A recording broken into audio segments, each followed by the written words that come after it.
እሺ መጽሐፍ ቅዱሳችንን ወደ ኤፌሶን መልእክት ምዕራፍ 4 ላይ እንከፍትና እንደመነሻ የመጽሐፍ ቅዱስ ክፍል እናነባለን። ኤፌሶን መልእክት ምዕራፍ 4 ላይ እንገልጻለን። የኤፌሶን መልእክት ምዕራፍ 4 ከቁጥር 1 እስከ 7 ያለው በጌታ በኢየሱስ ስም እናነባለን።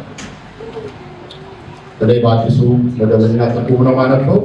ምናልባት የተቀደመው ትርጉም ካላችሁ አንድ ላይ እናነባለን። በጌታ ስም አነባለሁ። እንዲህ ይላል፣ እንግዲህ በጌታ እስረኛ የሆኑ እኔ ለተቀበላችሁ ጥሪ የሚገባ ኑሮ ትኖሩ ዘንድ እለምናችኋለሁ። ፍጹም ትሑታንና ገሮች ሁኑ፣ እርስ በርሳችሁ በፍቅር እየተቻቻላችሁ ትዕግስተኞች ሁኑ። በሰላም ማሰሪያ የመንፈስን አንድነት ለመጠበቅ ትጉ። በተጠራችሁ ጊዜ ወደ አንድ ተስፋ እንደተጠራችሁ ሁሉ አንድ አካልና አንድ መንፈስ አለ። አንድ ጌታ፣ አንድ እምነትና አንድ ጥምቀት አለ። ከሁሉም በላይ የሆነ በሁሉም የሚሰራ በሁሉም የሚኖር የሁሉም አባት የሆነ አንድ አምላክ አለ።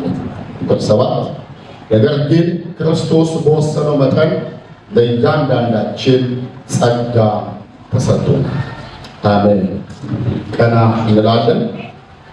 በተለይ ቁጥር 1 ደግሞ ያለው ቃል ደግሜ ላንብብ። እንዲህ ይላል፣ እንግዲህ በጌታ እስረኛ የሆኑ እኔ ለተቀበላችሁ ጥሪ እንደሚገባ ወይም ለተቀበላችሁ ጥሪ የሚገባ ኑሮ ትኑሩ ዘንድ እላችኋለሁ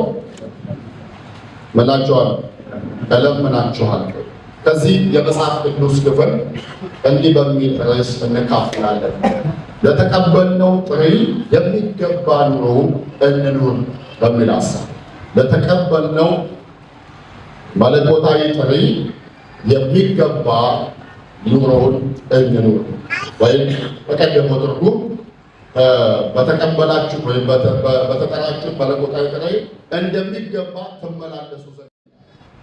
አዲሱ መደበኛ ትርጉም አሁን እንዳነበብነው ለተቀበላችሁ ጥሪ የሚገባ ኑሮ ኑሩ ብሎ ሐዋርያው ጳውሎስ በዛ ዘመን ላሉ አማኞች በጻፈው መልእክት ላይ ይነግራቸዋል። ዛሬ ደግሞ መንፈስ ቅዱስ በዚህ ማለዳ እዚህ ላለነው